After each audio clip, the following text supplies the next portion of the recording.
সুপ্রিয় দর্শক, আশা করি সকলে ভালো আছেন। আজ আমরা ঘনক কি এবং ঘনকের আয়তন নির্ণয় করা শিখব। দেখুন প্রশ্নে কি আছে, একটি ঘনকের ধার 7 সেন্টিমিটার হলে এর আয়তন কত।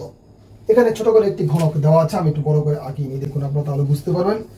এটা হচ্ছে একটি ঘনক, আর ঘনকের প্রত্যেকটা ধার বলা হয়, এগুলোকে প্রত্যেকটা বাহুকে বলা হয় এক একটি ধার। ঘনকের প্রত্যেকটা ধার কিন্তু সমান থাকে, ঘনকের কিন্তু ধারগুলো সমান থাকে। আর এখানে বলা আছে 7 সেন্টিমিটার, 7 সেন্টিমিটার, 7 সেন্টিমিটার। এখন ঘনকের প্রত্যেকটা বাহুর দৈর্ঘ্য কি দেওয়া আছে 7 সেন্টিমিটার। তাহলে আয়তন বের করতে বলছে। তো ঘনকের এক ধারকে এ ধরা হয়, কি ধরা হয়? ঘনকের এক ধারকে বলা হয় এ সমান সমান কত দেওয়া আছে 7। তো ঘনকের আয়তন নির্ণয়ের সূত্র হচ্ছে এ কিউব। এ এখানে 7 আছে, তাহলে 7 কিউব।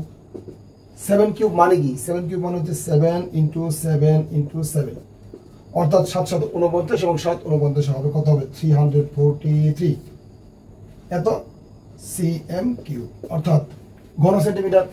তাহলে উত্তর কত আছে আমাদের? দেখুন এখানে বি নাম্বার। খুব সহজ না?